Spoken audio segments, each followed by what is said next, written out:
الحمد لله نحمده ونستعينه ونستغفره ونؤمن به ونتوكل عليه ونعوذ بالله من شرور أنفسنا ومن سيئات أعمالنا من يهده الله فلا مضل له ومن يضلله فلا هادي له ونشهد أن لا إله إلا الله ونشهد أن محمدا عبده ورسوله اللهم صل وسلم عليه وعلى سائر الأنبياء والمرسلين ورضى الله عن أصحابه والتابعين ومن تبعهم بإحسان إلى يوم الدين أما بعد فقد قال الله تعالى في القرآن الكريم أعوذ بالله من الشيطان الرجيم يا أيها الذين آمنوا اتقوا الله حق تقاته ولا تموتن إلا وأنتم مسلمون يا أيها الناس اتقوا ربكم الذي خلقكم من نفس واحدة وخلق منها زوجها وبث منهما رجالا كثيرا ونساء واتقوا الله الذي تساءلون به والأرحام إن الله كان عليكم رقيبا يا أيها الذين آمنوا اتقوا الله وقولوا قولا سديدا يصلح لكم أعمالكم ويغفر لكم ذنوبكم ومن يطع الله ورسوله فقد فاز فوزا عظيما فإن أصدق الحديث كتاب الله وخير الهدي هدي محمد صلى الله عليه وسلم وشر الأمور محدثاتها وكل محدثة بدعة وكل بدعة ضلالة وكل ضلالة في النار. வார்த்தைகளில் சிறந்தது அல்லாஹ்வுடைய வார்த்தை என்றும் கலாச்சாரங்களில் நடைமுறைகளில் சிறந்த கலாச்சாரம் நபிகள் நாயகம் ஸல்லல்லாஹு அலைஹி வஸல்லம் அவர்களின் கலாச்சாரம் என்றும் இந்த மார்க்கத்தில் அல்லாஹ்வினதும் அல்லாஹ்வுடைய தூதரினதும் அனுமதி இல்லாமல் நுழைவிக்கப்பட்ட மார்க்கம் அல்லாததை மார்க்கம் என்ற பெயரில் செய்யப்படக்கூடிய அனைத்து காரியங்களும் நூதன அனுஷ்டாந்தங்கள் பித்அத்துக்கள் என்றும் பித்அத்துக்கள் எல்லாம் வழிகேடுகள் நாளை மறுமையில் நரகத்துக்கே இட்டுச் செல்லும் என்பதாக நபிகள் நாயகம் ஸல்லல்லாஹு அலைஹி வஸல்லம் அவர்கள் தம்முடைய ஒவ்வொரு பிரசங்கத்திலும் ஞாபகப்படுத்தியதை நானும் ஞாபகப்படுத்த கடமைப்பட்டிருக்கிறேன். அன்பார்ந்த இஸ்லாமிய சகோதரர்களே, நானும் நீங்களும் ஒன்று கூடி இருக்கக்கூடிய இந்த ஜும்ஆ தினத்திலே அல்லாஹும் அல்லாஹுடைய தூதரும் நாங்கள் உலகத்தில் வாழும் பொழுது எந்த முறையில் வாழ வேண்டும் என்று பணித்திருக்கிறார்களோ அந்த முறையில் நம் வாழ்வை அமைத்துக் கொள்வதற்கு முயற்சி செய்வோமாக. அதற்கு வல்ல அல்லாஹ் நம் அனைவருக்கும் அருள் புரிவானாக. இன்றைய ஜும்மாவிலே இஸ்லாத்தை புரிந்து கொள்ளாத முஸ்லீம்கள் என்ற தலைப்பிலே ஒரு சில தகவல்களை உங்களோடு பகிர்ந்து கொள்ள ஆசைப்படுகிறேன். அன்பார்ந்த இஸ்லாமிய சகோதரர்களே, எங்களை பொறுத்த வகையிலே நாங்கள் இஸ்லாத்தை எப்படி ஏற்றிருக்கிறோம் என்றால், பெரும்பான்மையான முஸ்லிம்கள் வாரிஸ் உரிமையிலே எங்கள் பெற்றோர்கள் முஸ்லிம்களாக இருந்த காரணத்தால் நாம் அனைவரும் இஸ்லாத்தை ஏற்றுக்கொண்ட முஸ்லிம்களாக இருக்கிறோம். வாரிஸ் அடிப்படையில் இஸ்லாத்தை பெற்றிருக்கின்ற காரணத்தால் அல்லது பெற்றோர்கள் முஸ்லிம்களாக இருந்த அதே காரணத்துக்காக நாங்கள் இஸ்லாமியர்களாக இருப்பதால் இஸ்லாத்தின் அடிப்படையை புரிந்து கொள்ளாத முஸ்லிம்களாக இன்று உலகத்திலே பெரும்பான்மையான முஸ்லிம்கள் வாழ்ந்து வருகிறார்கள். அன்பு சகோதரர்களே, ஒரு கட்டிடம் உறுதியாக இருக்க வேண்டுமாக இருந்தால், ஒரு பில்டிங் உறுதியாக இருக்க வேண்டுமாக இருந்தால் அதனுடைய அடிப்படை அஸ்திவாரம் உறுதியாக இருக்க வேண்டும். அதுபோன்றுதான் ஒரு மனிதனுடைய கொள்கை எந்த கட்டத்திலும் ஆட்டம் காணாமல், எந்த கட்டத்திலும் எந்த பிரச்சனையிலும் உறுதியாக இருக்க வேண்டுமாக இருந்தால் அந்த கொள்கைக்கென்று ஒரு அடிப்படை இருக்கிறது. அந்த அடிப்படையை எப்பொழுது சரியாக அவன் புரிந்து கொள்கிறானோ அப்பொழுது எந்த பிரச்சனையிலும் அந்த கொள்கையில் எந்த பிரச்சனையும் வராது. அடிப்படையை சரியான முறையில் புரிந்து கொள்ளாததன் காரணமாக இன்று இஸ்லாமிய சமுதாயத்துக்கு மத்தியிலே பல பிரச்சனைகள், பல குழப்பங்கள், கருத்து மோதல்கள் ஏற்படுகின்றதை உலகத்திலே நிதர்சனமாக நாங்கள் கண்டு கொண்டிருக்கிறோம். அப்படி என்றால் இஸ்லாமியர்களின் அடிப்படை கொள்கை என்ன? இஸ்லாமியர்கள் அடிப்படை கொள்கையாக எதை ஏற்றிருக்கிறார்கள் என்பதை பார்க்கும் பொழுது, நாங்கள் சிறுபிராயத்திலே பள்ளிக்கூடத்தில் ஓதும் பொழுது எங்களுடைய உஸ்தாதுமார்கள் சொல்லி தந்திருக்கிறார்கள். இஸ்லாமியர்களின் அடிப்படை லா இலாஹ இல்லல்லாஹ் முஹம்மதுர் ரசூலுல்லாஹ், வணக்கத்துக்கு தகுதியானவன் அல்லாஹ்வை தவிர வேறு யாரும் இல்லை, முஹம்மது என்பவர் அல்லாஹ்வுடைய இறை தூதர் என்பதை சிறுபிராயத்திலிருந்து தெரிந்து வைத்திருக்கிறோம். இன்னும் சொல்வதாக இருந்தால் அந்நியர்கள் கூட இதுதான் இஸ்லாமியர்களின் அடிப்படை என்பதை அவர்கள் கூட தெளிவாக விளங்கி வைத்திருக்கிறார்கள். ஆனால் கலிமாவை தெரிந்து வைத்திருக்கிறோம். அடிப்படை எது ஒன்று தெரியும். எப்படி தெரியும் தெரியுமா? மேம்போக்காக தெரியும், நுனிப்புள் வாரியாக தெரியும், மேலோட்டமாக தெரியுமே தவிர அந்த கலிமா எதை எங்களுக்கு உணர்த்துகிறது என்பதை பெரும்பான்மையான இஸ்லாமியர்கள் மறந்துவிட்டார்கள். மதிப்புக்குரிய இஸ்லாமிய சகோதரர்களே, அல்லாஹு தஆலா இந்த கலிமாவை சொல்லும் பொழுது எப்படி எந்த தோரணையில் சொல்லுகிறான் என்று பாருங்கள். அல்லாஹு தஆலா லா இலாஹ இல்லல்லாஹ், வணக்கத்துக்கு தகுதியானவன் அல்லாஹ்வை தவிர வேறு யாரும் இல்லை. அப்படி என்றால் அல்லாஹ்வை தவிர வேறு யாரும் வணங்கப்படக்கூடாது. அல்லாஹு தஆலா இந்த கலிமாவை சொல்லும் பொழுது நேர்கூற்றாக சொல்லவில்லை, மறை கூற்று வாக்கியமாக சொல்கிறான். அதாவது உதாரணமாக நாங்கள் எங்கள் வார்த்தையில் சொல்வதாக இருந்தால் ஒரு விடயத்தை நேர்கூற்று வாக்கியத்தில் சொல்வதையும் விட மறை கூற்றாக சொல்லும் பொழுது அதிலே ஒரு வெயிட்டான ஒரு அர்த்தம் இருக்கிறது.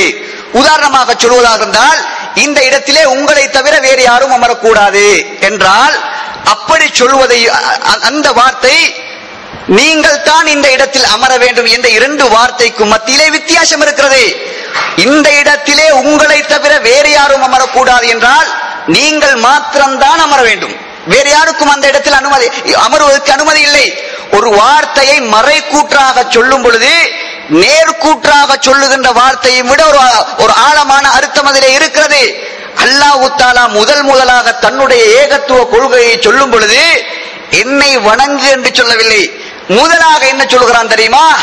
வேறு யாரையும் வணங்காதே. முதலாவதாக அல்லாஹ்வுடைய முதல் கான்செப்ட், முதலாக எடுத்து வைக்கின்ற வார்த்தை வேறு யாரையும் வணங்கி விடாதே, என்னை வணங்குவதோடு வேறு யாரும் கடவுள் என்பது வேறு எவருமே இல்லை என்பதை அல்லாஹ் முதலாக வணங்கக்கூடாது என்று சொல்கிறான்.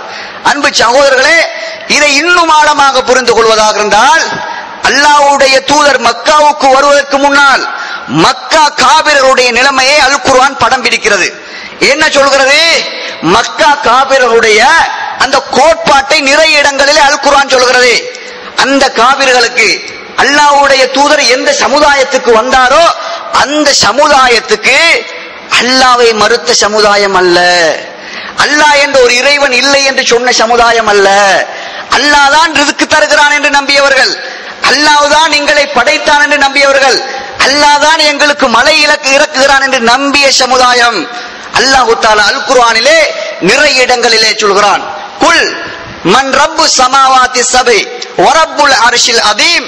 முஹம்மதே, உங்களோடு இருக்கக்கூடிய இந்த சமுதாயத்திலே நீங்கள் கேட்டு பாருங்கள், இந்த வானம் பூமி இந்த இரண்டுக்குரிய நாயன் யார் என்று கேட்டால் உங்கள் சமுதாயம் உங்களை பார்த்து என்ன சொல்வார்கள் தெரியுமா?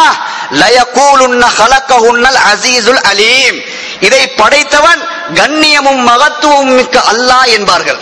இன்னும் சொல்கிறான் அல்லாஹ் தஆலா அல் குர்ஆனில் சொல்லும் பொழுது, குல் மன் யர்சுகுக்கும் மினஸ் ஸமாஇ, முஹம்மதே உங்கள் சமுதாயத்திலே கேட்டு பாருங்கள், வானத்திலிருந்து உங்களுக்கு ரிஸ்க் தரக்கூடிய நாயன் யார் என்று கேட்டால் அவர்கள் அம்மன் யம்லிகு ஸம்அ வல் அப்சார வமன் யுக்ரிஜுல் ஹய்ய மினல் மய்யித் வ யுக்ரிஜுல் மய்யித மினல் ஹய் வமன் யுதப்பிருல் அம் ஃபஸயகூலுனல்லாஹ்.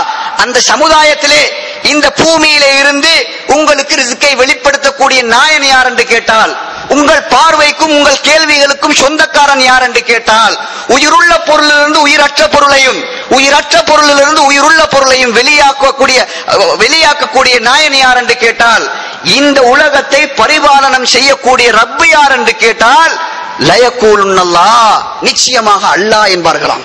குல் மம்பியதிகி மலக்கூத்து குல்லி ஷை, யாருடைய கையில் எல்லா அதிகாரமும் இருக்கிறது என்று முஹம்மதே உங்களோடு இருக்கக்கூடிய அந்த சமுதாயத்திலே கேட்டால் அதற்கும் அல்லாஹ் என்பார்களாம். அல்லாஹ் தஆலா நபிகள் நாயகம் ஸல்லல்லாஹு அலைஹி வஸல்லம் அவர்கள் மக்காவுக்கு நபியாக வருவதற்கு முன்னால், லா இலாஹ இல்லல்லாஹ் என்ற கலிமாவை எடுத்து சொல்வதற்கு முன்னால் அந்த சமுதாயத்துடைய நிலைமையை சொல்லுகிறான்.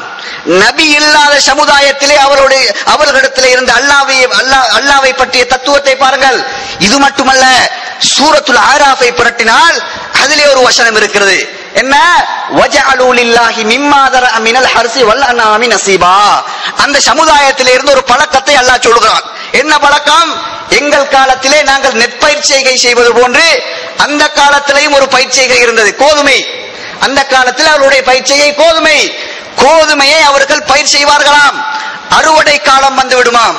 கோதுமையை அறுவடை செய்வார்களாம். செய்துவிட்டு அவர்களுடைய கோதுமையிலே சொத்திலே 2 பகுதியை ஒதுக்கி விடுவார்களாம். அந்த சமுதாயம் செய்த ஒரு கடமையை சொல்கிறான் அல்லாஹ். மிம்மா தர மினல் ஹர்சி வல் அன்ஆமி நஸீபா.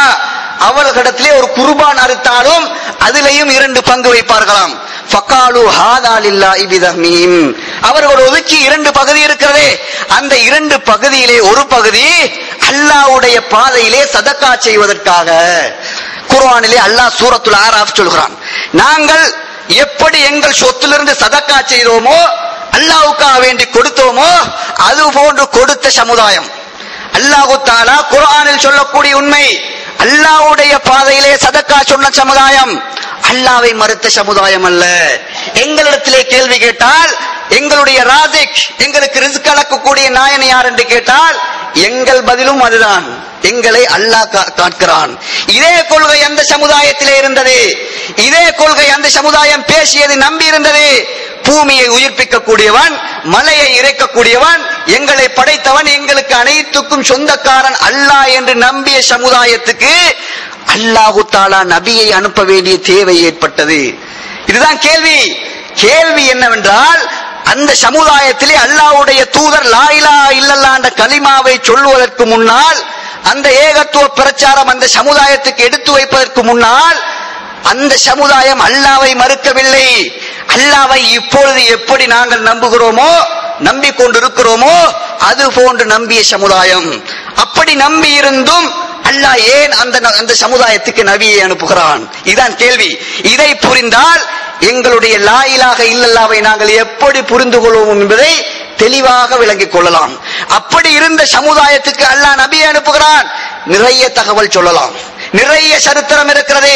அந்த சமுதாயத்திலே அல்லாஹ்வை பற்றிய கோட்பாட்டுக்கு நிறைய சரித்திரம் இருக்கிறது. உங்களுக்கு தெரியும், ஆபிரகா என்று, அதாவது யானை படை என்ற ஒரு சரித்திரம் கேள்விப்பட்டிருப்பீர்கள். நீண்ட சம்பவம். ஒரு ஆதாரத்துக்காக சுருக்கமாக சொல்கிறேன். ஆபிரகா என்ற ஒரு மன்னன் வாழ்ந்தான். அல்லாஹ்வுடைய தூதர் நபியாக வருவதற்கு முன்னால். யானை வர்ணம் என்று நாங்கள் வரலாற்றில் படித்திருக்கிறோம். ஆபிரகா என்ற மன்னன் அல்லாஹ்வுடைய தூதர் நபியாக வருவதற்கு முன்னாலே அந்த மக்காவிலே ஹஜ் கடமை என்ற ஒரு கடமையை செய்து வந்தார்கள். அவர்களுடைய வழக்கத்தின்படி ஏதோ ஒரு விதத்திலே கஅபாவை வலம் வருவார்கள், செய்வார்கள், எல்லாம் செய்வார்கள். அப்படி ஒரு கடமை இருந்தது. வருடத்துக்கு அந்த மக்காவிலே மக்கள் ஒன்று கூடுகிறார்கள் என்பதை யமன் நாட்டிலே இருக்கின்ற இந்த ஆபிரகா என்ற அந்த மன்னன் பார்க்கிறான். இந்த கூட்டத்தை தன் நாட்டுக்கு திருப்ப வேண்டும் என்று ஒரே ஒரு அவா. அவனுடைய நாட்டிலே ஒரு பெரிய ஒரு கோவில் கட்டுகிறான். குல்லைஸ் என்ற ஒரு கோவில். அந்த கோவிலுக்கு பேர் குல்லைஸ். குல்லைஸ் என்ற ஒரு கோவிலை கட்டினான். கட்டி அந்த கோவிலுக்கு மக்களை அழைப்பு விடுத்தான். யாருமே வரவில்லை. கோபம் கொண்டான். இதற்கு என்ன தீர்வு? மக்காவை, அந்த கஅபாவை இடித்து தரைமட்டமாக்க வேண்டும். மக்கா தரைமட்டமாக்கப்பட்டால் எனது கோவிலை நோக்கி மக்கள் வருவார்கள் என்று ஒரு ஆவா. இவன் என்ன செய்கிறான்? பெரும்படையை திரட்டுகிறான். படையிலே யார்? மக்களோடு பெரும் பெரும் யானைகளையும் சேர்த்து கொண்டு வருகிறான். யானை படை வருகிறது. மக்காவை உடைத்து தகர்ப்பதற்காக, கஅபாவை தகர்ப்பதற்காக ஒரு படை வருகிறது. அதற்கு தலைமை தாங்கி ஆபிரகா வருகிறான். மக்காவுடைய போர்டர்லே வந்து அந்த படை தங்குகிறது. இரவு நேரமாகிவிட்டது. காலை நேரம் வந்தவுடன் தன்னுடைய கூலிப்படை, ஆபிரகாவுடைய அந்த ராணுவம் அந்த மக்காவுக்குள் நுழைந்து ஒரு கட்டளை பிறப்பிக்கிறார்கள். என்ன கட்டளை? உங்களோடு யுத்தம் செய்ய நான் வரவில்லை. எங்கள் மன்னர் சொன்னால் உங்களுக்கு அறிவிக்கும்படி, உங்களோடு யுத்தம் செய்வதற்காக நான் வரவில்லை, கஅபாவை உடைப்பதற்காகத்தான் வந்திருக்கிறேன் என்று சொல்லிவிட்டு மக்களுடைய சொத்துக்களை எல்லாம் அவர்கள் பறிமுதல் செய்கிறார்கள், களவாடுகிறார்கள், திருடுகிறார்கள், கொள்ளையடிக்கிறார்கள். அந்த நேரத்திலே ஒரு தோட்டத்திலே, ஒரு பாலைவன வெளியிலே சுமார் 200 ஒட்டகங்கள். யாருக்கு சொந்தமானது? அப்துல் முத்தலிப், அல்லாஹ்வுடைய தூதரின் அப்பா, அவருக்கு சொந்தமான சில ஒட்டகங்கள், சுமார் 200 ஒட்டகங்களை கொள்ளை அடித்துக் கொண்டு ஆபிரகாமிடம் அந்த ஒட்டகங்களை கொண்டு வந்து சேர்க்கிறார்கள். அப்துல் முத்தலிபுக்கு இந்த தகவல் கேள்விப்படுகிறது. தான் மேய விடப்பட்ட அந்த ஒட்டகங்கள் எல்லாம் ஆபிரகா கொள்ளை அடித்துக் கொண்டான் என்ற தகவல் கிடைக்கிறது. குதிரையிலே ஏறுகிறார். ஏறி வருகிறார். யாரிடம் வருகிறார்? ஆபிரகா என்ற மன்னனை பார்க்க வருகிறார். அவர் வந்தவுடன் அவருக்காக ஒரு விரிப்பு போடப்படுகிறது. உட்காருகிறார். நேருக்கு நேராக பேச்சுவார்த்தை. ஆபிரகாவுக்கும் அப்துல் முத்தலிபுக்கும் இடையிலே பேச்சுவார்த்தை. என்ன பேச்சு? அப்துல் முத்தலிப் சொல்லுகிறார், என்னுடைய ஒட்டகங்களை உனது கூலிப்படை, உனது ராணுவம் வேட்டையாடி கொண்டு வந்திருக்கிறது, களவாடி கொண்டு வந்திருக்கிறார்கள், என்னுடைய ஒட்டகத்தை திருப்பி தந்துவிடு என்று சொன்னார். ஆபிரகாம் என்ன செய்தான்? சிரித்து விட்டான். ஏன் சிரித்தான்? அவன் சொல்லுகிறான், நீங்கள் உயிரிலும் மேலாக மதிக்கின்ற காபாவை இடிப்பதற்காக நான் வந்திருக்கிறேன், சாதாரண ஒட்டகங்களை பற்றியா நீ பேசுகிறாய்? ஏன் அதை பேசவில்லை? என்னோட ஏன் எதிர்க்கவில்லை என்று ஆபிரகாம் ஒரு கேள்வி. அந்த மனிதர் அப்துல் முத்தலிப் அல்லாஹ்வுடைய தூதர் நபியாக வருவதற்கு முன்னால் அவர் சொன்ன வார்த்தை என்ன சொன்னார்? அன ரப்புல் இபில், நான் இந்த ஒட்டகங்களுக்கு சொந்தக்காரன், அது என்னுடையது. இன்னலில் பைத்தி ரப்பன் சயஹ்மீஹி, இந்த ஆலயத்துக்கு, இந்த காபாவுக்கு ஒரு இறைவன் இருக்கிறான், அதை அவன் பார்த்துக் கொள்வான். ஏன் சொல்கிறேன்? அல்லாஹ்வை மறுத்த சமுதாயம் அல்ல, அல்லாஹ்வுடைய தூதர் வருவதற்கு முன்னால் பாதுகாக்கக்கூடிய நாயன் ரப்பு அல்லாஹ் என்று நம்பிய சமுதாயம். ஏன் அல்லாஹ்வுடைய தூதர் வந்தார்? அல்லாஹ்வுடைய தூதரை அனுப்புவதற்கு ஒரு நபி அங்கே வருவதற்கு காரணமாக இருந்த காரணம் என்ன? அதுதான் லா இலாஹ இல்லல்லாஹுடைய அர்த்தம். அதைத்தான் இன்றைய இஸ்லாமிய சமுதாயம் புரிந்து கொள்ளவில்லை. அல்லாஹ்வை ராசிக், அல்லாஹ்வை ரப்பு, அல்லாஹ் எங்களை படைக்கிறான், அல்லாஹ் எங்களுக்கு உயிர்ப்பிக்கிறான் என்று நம்பியது மாத்திரம் லா இலாஹ இல்லல்லாஹ்வை ஏற்றுக்கொள்வது போதாது. லா இலாஹ இல்லல்லாஹ் என்றால் என்ன தெரியுமா? வணக்கங்கள் அல்லாஹ்வுக்காக மாத்திரம் செய்யப்பட வேண்டும். இபாதத், அல்லாஹ்வும் அல்லாஹ்வுடைய தூதரும் எதையெல்லாம் வணக்கம் என்று அறிமுகப்படுத்தினாரோ அவைகள் அனைத்தும் அல்லாஹ்வுக்காக வேண்டி மாத்திரம் நிறைவேற்றப்பட வேண்டும். இதைத்தான் செய்தார்கள். அவர்கள் என்ன செய்தார்கள்? இபாதத்து செய்தார்கள். இபாதத்திலே தங்கள் கைகளால் செய்து கொண்ட சிலைகளுக்கும் சேர்த்து செய்தார்கள். அல்லாஹ் ராசிக் என்று மறுக்கவில்லை, அல்லாஹ் உயிர்ப்பிக்க கூடியவன் என்று மறுக்கவில்லை. அல்லாஹ்வுக்கு செய்ய வேண்டிய கடமைகளை அல்லாஹ்வோடு சேர்த்து தன்னுடைய கைகளால் செய்யப்பட்ட சிலைகளுக்கும் சேர்த்து செய்தார்கள். இதுதான் லா இலாஹ இல்லல்லாஹுடைய ஆழமான அர்த்தம். ஆழமான அர்த்தம் என்பது வணக்கம் என்று எதெல்லாம் அறிமுகப்படுத்தப்பட்டதோ அவைகள் அனைத்தும் அல்லாஹ்வுக்கு மாத்திரம். இன்னும் சொல்ல போனால் அந்த சமுதாயம், அந்த மக்காவாசிகள் அந்த சிலைகளுக்கு இபாதத்து செய்தார்கள். இதை சொல்லுவதற்காகத்தான், ஏகத்துவத்துக்குத்தான் அல்லாஹ்வுடைய தூதர் அனுப்பப்பட்டார். அந்த சமுதாயம் அந்த சிலைகளுக்கு செய்த இபாதத்து கூட அந்த சிலைகள் கடவுள்கள், அந்த சிலைகள் ரப்புகள், அந்த சிலைகள் தான் எங்களுக்கு உதவி செய்கின்ற என்ற கோட்பாட்டிலே, என்ற நம்பிக்கையில் வணங்கவில்லை. அதையும் குர்ஆன் சொல்லுகிறது. என்ன சொல்லுகிறது? வயஅபுதூன மின் தூனில்லாஹ் மா லா யன்ஃபஉஹும் வலா யதுர்ருஹும் வயகூலூன ஹாஉலாஇ ஷுஃபஆஉனா இன்தல்லாஹ். அந்த சமுதாயம் சொன்னார்களாம். என்ன சொன்னார்களாம்?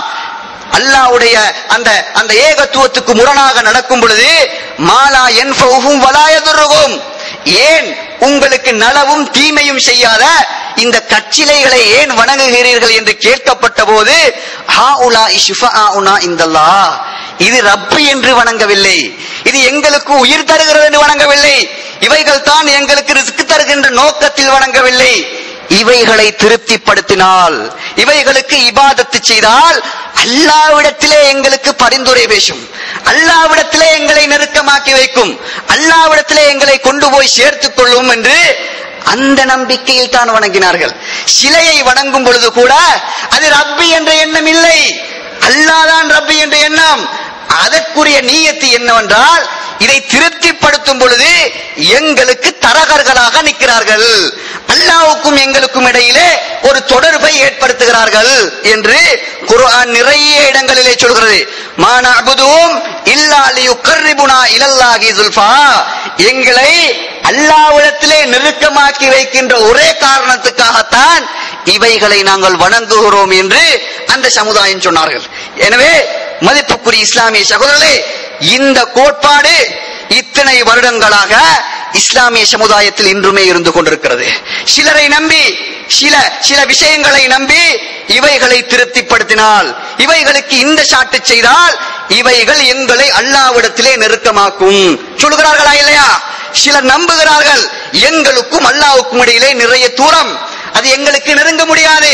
இபாதத்து செய்து யார் யாரெல்லாம் மேன்மக்கள் அடைந்து விட்டார்களோ அந்த மக்களுடைய உதவி தேவை. அதுதான் கோட்பாடு. மக்கா சமுதாயத்துடைய கோட்பாடு என்ன? அந்த கோட்பாடை தகர்த்து உடைப்பதற்காகத்தான் அல்லாஹ்வுடைய தூதர் பிரதானமாக வருகிறார். அந்த கொள்கை இன்னும் இருக்கிறது. அல்லாஹ் தஆலா நுபுவத்துடைய வாசலை மூடாவிட்டால் இன்றும் நபி வர வேண்டியிருக்கும். அல்லாஹ் நுபுவத்துடைய வாசலை மூடிவிட்டான். இதற்கு பின்னால் நபியே இல்லை. இறுதி தூதர் அல்லாஹ்வுடைய தூதரோடு முடிந்து விட்டது. அல்லாஹ் மூடாவிட்டால், மூடி இருக்காவிட்டால் அந்த கொள்கை இன்றும் இருக்கிறது. சிலர் நம்புகிறார்கள், சில கபறுகளிடத்திலே உதவி தேடுகிறார்கள். ஏன்? கபறுகளிடத்திலே உதவி என்பது அவர்களை திருப்திப்படுத்தினால் அவர்கள் எங்களை நெருக்கமாக்கி வைப்பார்கள் என்ற கோட்பாடு இஸ்லாம் என்ற பெயரிலே பரம்பரை முஸ்லிம்கள் என்று நம்பிக்கொண்டு இஸ்லாமியர்களாக இருக்கிறார்கள். எனவே இவர்கள் இஸ்லாத்தை இன்னும் புரிந்து கொள்ளவில்லை. இதை தகர்ப்பதற்காகத்தான் அல்லாஹ்வுடைய தூதர் வந்தார் என்பதை தெளிவாக விளங்கிக் கொள்ள வேண்டும். மதிப்புக்குரிய இஸ்லாமிய சகோதரர்களே, எனவே லா இலாஹ இல்லல்லாஹ் என்பதை அடிப்படையை சரியான முறையில் விளங்கவில்லை. ராசிக்கு அல்லாஹ் உயிர்ப்பிக்கின்றவன் என்பது நம்புவது மாத்திரம் லா இலாஹ இல்லல்லாஹ் அல்ல. அல்லாஹ்வுக்காக வேண்டித்தான் இபாதத் செய்ய வேண்டும் என்பதை ஆழமாக புரிந்து செயல்படுவதுதான் லா இலாஹ இல்லல்லாஹ். மதிப்புக்குரிய இஸ்லாமிய சகோதரர்களே, இபாதத் என்றால் அல்லாஹ் தனக்காக எதை எதையெல்லாம் செய்ய வேண்டும் என்று ஏவிருக்கிறானோ அவைகள் அனைத்தும் இபாதத். நாங்கள் நினைக்கிறோம் தொழுகை என்பது இபாதத், ஜக்காத் என்பது இபாதத், ஹஜ் என்பது இபாதத். ஒரு சில இபாதத்துக்களை தான் நம்பி இருக்கிறோம். ஆனால் இன்னும் இருக்கிறது, எங்களுக்கு தெரியாமலே சில இபாதத்துகள் அல்லாஹ் அல்லாதவர்களுக்கு செய்கின்ற காட்சி இருக்கிறது. ஹுப்புல்லாஹ், அல்லாஹ்வை நேசம் வைப்பது என்பது ஒரு இபாதத். அல்லாஹ்வை நேசம் வைப்பது என்றால் என்ன? அல்லாஹ்வை நேசம் வைப்பது என்பது அல்லாஹ்வை நேசிப்பது போன்று வேறு யாரையும் நேசிக்க கூடாது. அப்படி என்றால் அல்லாஹ் சொல்லுகிறான் என்று சொல்லப்பட்டால் வேறு எவர் சொன்னாலும் கேட்க கூடாது. இதுதான் அல்லாஹ்வை நேசிப்பதற்குரிய அர்த்தம். நாங்கள் எங்களுடைய தந்தையை நேசிக்கிறோம் என்று சொல்கிறோம். எப்படி நேசிக்கிறோம்?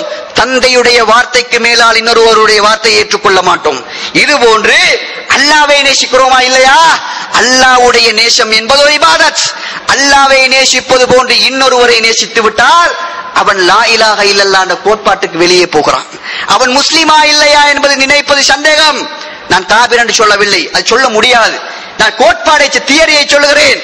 அவர் லா இலாஹ இல்லல்லாஹ் என்ற கோட்பாட்டுக்குள் வரவில்லை என்றுதான் சொல்ல முடியும். மதிப்புக்குரிய இஸ்லாமிய சகோதரர்களே, அல்லாஹ் தஆலா குர்ஆனிலே சொல்கிறான், வைதா துக்கிரல்லதீன வஹத, அதாவது அல்லாஹ் குர்ஆனிலே சொல்லும் பொழுது ஒரு ஆயத்திலே வமினன் நாசி மை யத்தகிது மின் தூனில்லாஹி அந்தாதன் யுஹிப்பூனஹும் கஹுப்பில்லாஹ், மனிதர்களிலே சிலர் இருக்கின்றார்கள் அல்லாஹ் அல்லாதவர்களை சொல்லப்பட்டால் அல்லாஹ்வை நேசிப்பது போன்று அவர்களை நேசிக்கிறார்கள்.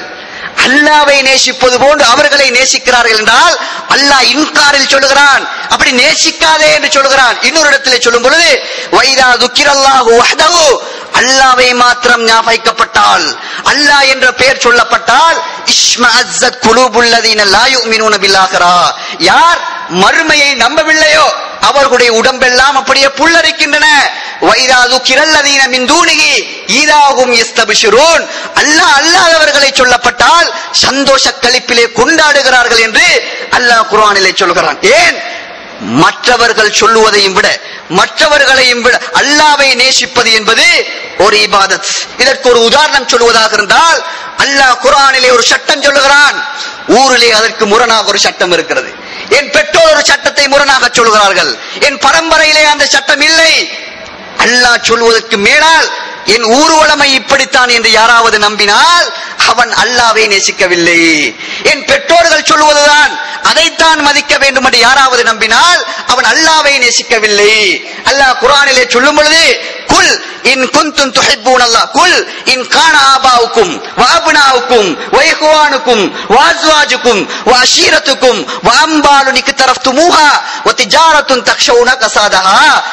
அல்லாஹ்வின் தூதரை பார்த்து அல்லாஹ் தஆலா ஒரு வகை சொல்லுகிறான், இன்கான ஆபாவுக்கும், உங்கள் பெற்றோர், உங்கள் பிள்ளைகள், உங்கள் மனைவி மக்கள், உங்கள் சொத்து, நீங்கள் நஷ்டம் வந்து விடுமோ என்று பயப்படக்கூடிய உங்கள் வியாபாரம், நீங்கள் கட்டி வைத்திருக்கக்கூடிய உங்கள் மண்டு மனைகள், இவைகள் அனைத்தும் அல்லாஹ்வையும் அல்லாஹ்வுடைய தூதரையும் விட உங்களுக்கு விருப்பமானதாக இருந்தால், அல்லாஹ்வையும் அல்லாஹ்வுடைய தூதரையும் விட இவைகளை நீங்கள் நேசித்தால் ஃபதரப்பசு, அல்லாஹ்வின் தண்டனையை எதிர்பாருங்கள். அல்லாஹ் என்ன சொல்கிறார்? அல்லாஹ்வுடைய தண்டனையை எதிர்பாருங்கள். எனவே யார் அல்லாஹ்வையும் மீறி இன்னொன்றை நேசிக்கிறானோ, அல்லாஹ் சொல்வதற்கு மேலால் இன்னொருவர் சொல்லுகிறதை நம்புகிறானோ, அவன் லா இலாஹ இல்லல்லாஹ் என்ற கோட்பாட்டிலிருந்து வெளியே போகிறான். இது போன்று இன்னும் நிறைய இருக்கிறது. சுருக்கமாக முக்கியமானவைகளை மட்டும் சொல்கிறேன். அதே போன்று ஒரு மனிதன் நம்பிக்கை வைக்கிறான். நம்பிக்கை, ஒரு பொருளில் நம்பிக்கை வைப்பது என்பது இஸ்லாத்திலே குஃப்ருக்கு சமனான ஒன்று. நம்பிக்கை என்பது அல்லாஹ்விடத்தில் மாத்திரம்தான் இருக்க வேண்டும். வஅலல்லாஹி ஃபதவக்கலு இன் குன்தும் முஃமினீன். மக்களே, நீங்கள் ஈமான் கொண்டவர்களாக இருந்தால் அல்லாஹ்வின் மீது மாத்திரம் நம்பிக்கை வையுங்கள் என்று அல்லாஹ் குர்ஆனிலே கட்டளையிடுகிறான். ஒரு மனிதனுக்கு நோய் வருகிறது, ஒரு மனிதனுக்கு பிரச்சனை வருகிறது, இஸ்லாமிய சமுதாயம் என்ன பழக்கத்தில் இருக்கிறார்கள் தெரியுமா? ஒரு மனிதனத்திலே ஓடுகிறான், ஓடி தன்னுடைய களத்திலே ஒரு கட்டு, தன்னுடைய கையிலே ஒரு கட்டு. ஏன்? அது கட்டினால் அதற்குரிய தீர்வு கிடைக்கும், அதை தொங்க விட்டால் அதற்குரிய ஷிஃபா இருக்கும். இது தன்னுடைய ஒரு பொருளின் மீது நம்பிக்கை. இந்த நம்பிக்கை கூட அல்லாஹ்வுடைய லா இலாஹ இல்லல்லாஹ் என்ற கோட்பாட்டுக்கு முரணானது. ஏன்? நம்பிக்கை பொருளின் மீது வைக்க முடியாது, நம்பிக்கை அல்லாஹ்வால் படைக்கப்பட்ட மக்லூக்கின் மீது வைக்க முடியாது. வைத்தால் அவன் லா இலாஹ இல்லல்லாஹ்வை நம்பவில்லை, அவன் அந்த கோட்பாட்டிலிருந்து வெளியே போகிறான் என்று தெளிவாக நாங்கள் விளங்கி இருக்கிறோம். அதே போன்று இன்னும் சொல்வதாக இருந்தால், ஒரு மனிதன் இஸ்லாத்தை ஏற்றிருக்கிறான். இஸ்லாத்திலே சட்டம் இயற்றும் அதிகாரம் அல்லாஹ்வுக்குரியது. சட்டத்தை இயற்றக்கூடிய அதிகாரம் அல்லாஹ்வுடைய கையில் மாத்திரம்தான் இருக்கிறது. எனக்கோ, என்னையும் விட படித்த மேதைகளுக்கோ, எனக்கு முன்னால் வாழ்ந்த அறிஞர்களுக்கோ இஸ்லாத்திலே சட்டத்தை இயற்றும் அதிகாரம் இல்லை. இருக்கின்ற சட்டத்தை எடுத்து சொல்லும் அதிகாரம் இருக்கிறதே தவிர இயற்றுகின்ற அதிகாரம் அல்லாஹ்வுக்கு மாத்திரம்தான் இருக்கிறது. குலித்தீனுல் இல்லாஹ், நபியே சமூகத்திலே சொல்லுங்கள், இந்த தீன், இந்த இஸ்லாம் அது அல்லாஹ்வுக்குரியது. அப்படி என்றால் அதில் கூடும் என்று ஒரு சொல்வதாக இருந்தால் அதையும் வகைதான் தீர்மானிக்க வேண்டும். ஹராம் என்று சொல்வதாக இருந்தால் அதையும் வகைதான் தீர்மானிக்க வேண்டும். எனது ஊரிலே இதை ஹராம் என்று சொல்கிறார்கள், இது வகை அல்ல, இது லா இலாஹ இல்லல்லாஹ் என்ற கோட்பாடு அல்ல. அல்லது எனக்கு முன்னால் வாழ்ந்தவர்கள் இதை ஹராம் என்று தீர்ப்பளித்திருக்கிறார்கள், இது லா இலாஹ இல்லல்லாஹ் என்ற கோட்பாடு அல்ல. ஒருவன் இஸ்லாத்திலே ஹராம், ஹலால், சுன்னத்து, ஃபர்து இவைகள் அனைத்தையும் தீர்மானிக்கின்ற அதிகாரத்தை அல்லாஹ்வுடைய கையிலே வைக்க வேண்டும். அல்லாஹ்வுடைய கையிலே எடுத்து அதை மனிதர்களுடைய கையிலே கொடுத்தால் அவன் லா இலாஹ இல்லல்லாஹ்வை நம்பவில்லை. அன்புக்குரிய இஸ்லாமிய சகோதரர்களே, இதை மிக ஆழமாக புரிந்து கொள்ள வேண்டும். அதாவது சாதாரணமாக மனிதர்களுக்கு ஒரு அதிகாரம் இருக்கிறது. இந்த பள்ளியை எடுத்துக் கொள்ளுங்கள், இந்த பள்ளிக்கு ஒரு அதிகார சபை இருக்கிறது. இதற்குரிய பரிபாலனம் அவர்களுடைய கையில் தான் இருக்கிறது. இந்த இவர்களுடைய பரிபாலனத்திலே சம்பந்தம் இல்லாதவர்கள் வந்து தலையிட்டால் அந்த சபைக்கு எவ்வளவு கோபம் வருகிறது. அதிகார சபை அவர்கள் பொறுப்புதாரிகள், அவர்களுடைய பொறுப்பிலே பொறுப்புக்கு சம்பந்தம் இல்லாதவர்கள் வந்து சாதாரணமாக எங்களை எடுத்துக் கொள்ளுங்கள், எங்கள் ஒவ்வொருவருக்கும் பொறுப்பு இருக்கிறது. எனக்கு பிள்ளைகள், மனைவி மக்கள் இருக்கிறார்கள். என் அதிகாரத்துக்கு கீழால் என் மனைவி மக்கள் இருக்கிறார்கள். என்னுடைய மனைவி மக்களை பிற ஒருவன் வந்து கண்ட்ரோல் பண்ணினால் எனக்கு எவ்வளவு கோபம் வரும். அதுபோன்றுதான் சட்டத்தை இயற்றும் அதிகாரம் அல்லாஹ்வுடைய கையில். அதை மனிதன் எடுத்தால், அதை மனிதன் தன் கையில் எடுத்தால் அல்லாஹ்வுக்கு எவ்வளவு கோபம் வரும் என்பதை தெளிவாக புரிந்து கொள்ளுங்கள். அல்லாஹ்வுடைய தூதர் அல்லாஹ்வுடைய ரோஷத்தை பற்றி சொன்னார்கள். என்ன சொன்னார்கள் தெரியுமா? ஒரு மனிதன் தன்னுடைய மனைவிக்கு மேலால் பிற ஆண் இருந்து விபச்சாரம் செய்கிறதை கண்ணால் பார்க்கிறான். தன் மனைவிக்கு மேலால் ஒரு அந்நிய ஆண் இருக்கிறான். கண்ணால் பார்க்கும் பொழுது அந்த மனிதனுக்கு எவ்வளவு பெரிய ரோஷம் வரும். என்னுடைய மனைவியோடு சம்பந்தம் இல்லாத ஒரு பிற ஆண் வந்து உடலுறவு செய்யும் பொழுது, விபச்சாரம் செய்யும் பொழுது நான் எவ்வளவு ரோஷப்படுவேன். இதையும் விட அல்லாஹ் ரோஷக்காரனாக இருக்கிறான் என்று அல்லாஹ்வுடைய தூதர் சொன்னார்கள். அப்படி என்றால் அவனுடைய அதிகாரத்தை ஒருவன் கையில் எடுத்தால் அல்லாஹ் எப்படி ரோஷப்படுகிறான் என்பதை நிறைய வரலாறுகள் இருக்கின்றன. இன்னும் சொல்வதாக இருந்தால் அந்த அதிகாரத்தை நபிமார்களுடைய கையில் கூட அல்லாஹ் வழங்கவில்லை. நபிமார்கள் சில கட்டத்திலே அதை அவர்கள் அறியாமல் பேசினார், மனிதன் என்ற ரீதியிலே பேசினார்கள். உடனே வகி வந்து திருத்தி இருக்கிறது. உகது யுத்தம் தெரிந்திருக்கும், படித்திருப்பீர்கள் வரலாறுலே. உகது யுத்தத்திலே ஆரம்ப கட்டத்திலே இஸ்லாமியர்களுக்கு வெற்றி, இரண்டாவது கட்டத்திலே ஏதோ ஒரு சிறிய ஒரு பின்னடைவு. அந்த பின்னடைவிலே அல்லாஹ்வுடைய தூதர் சொன்ன ஒரு கட்டளையை சஹாபாக்கள் சிலர் மீறியதால் சில ஆபத்தான நிகழ்வுகளை சந்திக்க நேரிட்டது. உஹது யுத்தத்திலே ஒரு சரித்திரம். அந்த நேரத்திலே அல்லாஹ்வுடைய தூதர் காயப்படுத்தப்படுகிறார். நெற்றியிலே வந்து ஈட்டி குத்துகிறது. கடைவாய்ப்பல் உடைந்து முகம் முழுக்க ரத்தம் வடிகிறது. அல்லாஹ்வுடைய தூதர் என்ன சொன்னார்? கவலையில் சொல்லுகிறார், கைஃப யுஃப்லிஹு கௌமுன் ஷஜ்ஜு வஜ்ஹ நபியிஹிம். அல்லாஹ்வுடைய தூதரின் ஒரு நபியுடைய முகத்திலே இரத்த காயம் பூசிய சமுதாயம் எப்படி உருப்படுவார்கள்? அல்லாஹ்வுடைய தூதர் சொன்ன ஆத்திரத்தில் சொன்னார், அல்லாஹ் நான் கொள்கையை சொல்ல வந்திருக்கிறேன். ஒரு ஆபத்தான கட்டத்திலிருந்து உங்களை பாதுகாக்க, நரகத்துக்கு போகாமல் உங்கள் பிடியிலிருந்து உங்களை பிடித்து சுவர்க்கத்தின் பக்கம் திருப்ப வந்திருக்கிறேன். என்னோடு மீறி யுத்தம் செய்கிறீர்கள், என் முகத்திலே இரத்த காயம் பூசுகிறீர்கள், இந்த சமுதாயம் எப்படி உருப்படும் என்று கேட்டார்கள். உடனே என்ன செய்கிறது? ஜிப்ரீல் வருகிறார். வந்து வகை என்ன வகை? லைஸ லக மினல் அம்ரி ஷை. முஹம்மதே, அதிகாரத்தில் உங்களுக்கு பங்கில்லை, அதிகாரத்திலே உங்களுக்கு பங்கெடுக்க முடியாது. அவர்கள் நேர்வழி அடையலாம், வழிகட்டு போகலாம், இரண்டுமே அவனுடைய கையிலே. அந்த அதிகாரம் அவனுக்குரியது, உங்களுக்கு எடுக்க முடியாது என்று நபிமார்கள் சில கட்டத்தில் பேசியும் கூட அல்லாஹ் தஆலா கண்டித்த சமுதாயம் சரித்திரம் இருக்கிறது. அதே போன்று இன்னும் ஒரு சரித்திரம். அல்லாஹ்வுடைய தூதர் ஆரம்ப காலத்திலே இஸ்லாத்தை சொல்லும் பொழுது சிலர் எதிர்த்தார்கள்.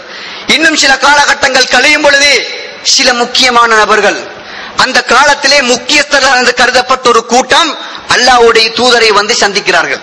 சந்தித்து என்ன சொன்னார்கள் தெரியுமா? முஹம்மதே, நீங்கள் சொல்லுகின்ற கொள்கையை ஏற்றுக்கொள்ள தயார், ஆனால் நிபந்தனை வேண்டும். என்ன நிபந்தனை? முஹம்மதே, உங்கள் கொள்கையை ஏற்றுக்கொள்வதாக இருந்தால் எங்களுக்கென்று ஒரு நிபந்தனை இருக்கிறது. அந்த நிபந்தனைக்கு நீங்கள் தலை அசைத்தால் நீங்கள் சொல்லுகின்ற கொள்கையை ஏற்றுக்கொள்ள தயார்.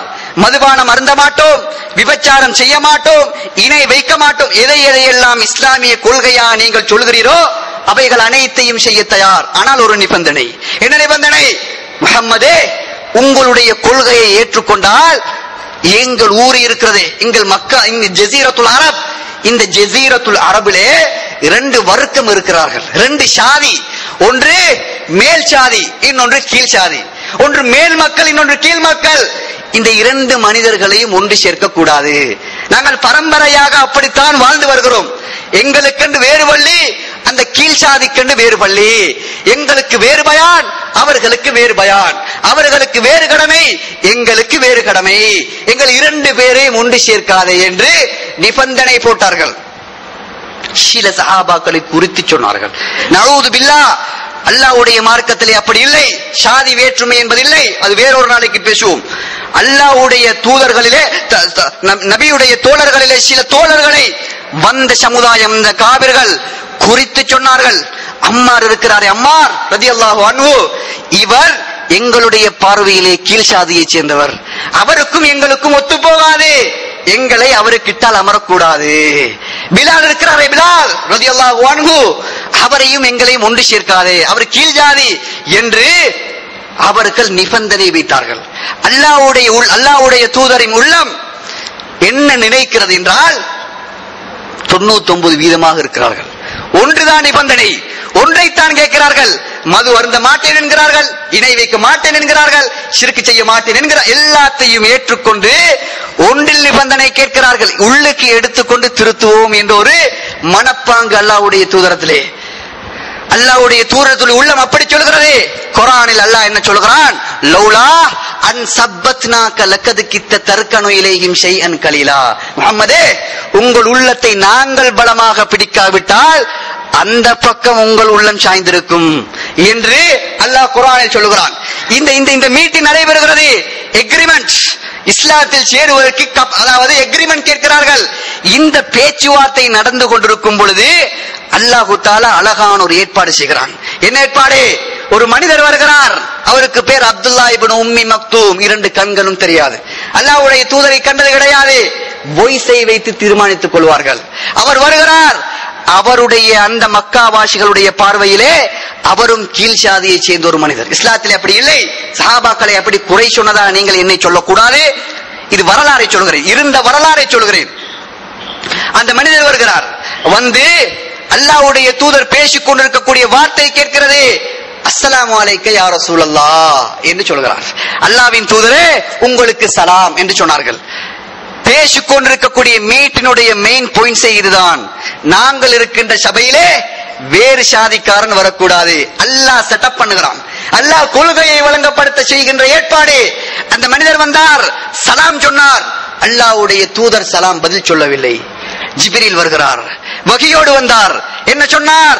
அபஸ வ தவல்லா அன் ஜாஅஹுல் அமா வமா யுத்ரீக லஅல்லஹு யஸக்கா அவ் யذكரு ஃபதன்ஃபாஹு الذிக்ரா அம்மா மன் இஸ்தக்னா ஃபஅன்த லஹு தஸத்தா வமா அலைக அல்லா யஸக்கா. அவர் கடுகடுத்துக் கொண்டார். அல்லாஹ்வுடைய தூதருக்கு கண்டனம்.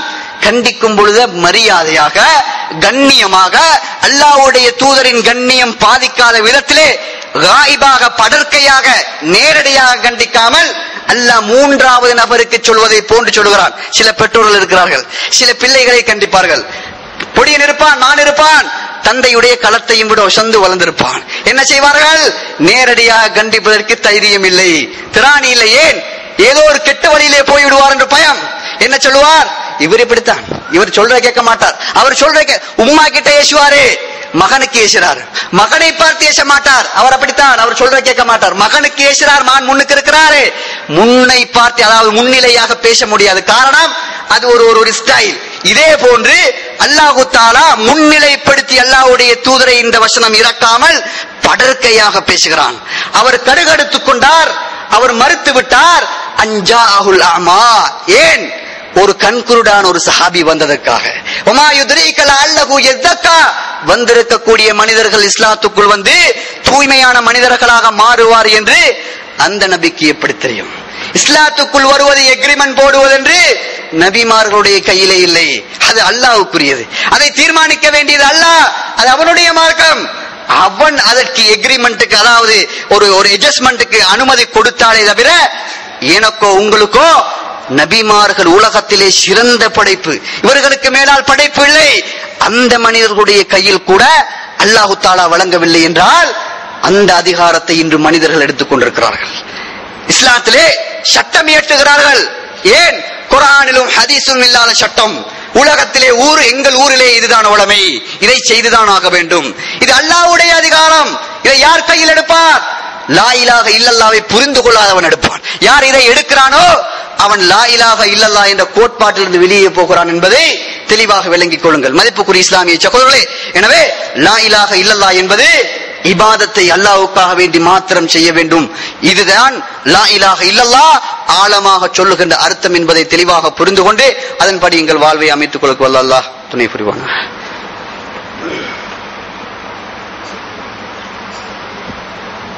அல்ஹம்துலில்லாஹ் வஸ்ஸலாத்து வஸ்ஸலாமு அலா ரசூலில்லாஹ் முஹம்மது இப்னு அப்துல்லாஹ் வ அலா ஆலிஹி வ ஸஹாபிஹி வ மன் தபியஹு பி இஹ்சான் இலா யௌமித்தீன். அம்மா பஅத். அன்பார்ந்த இஸ்லாமிய சகோதரர்களே, நாங்கள் பரம்பரை முஸ்லிம்களாக வாழ்ந்து வருகிறோம்.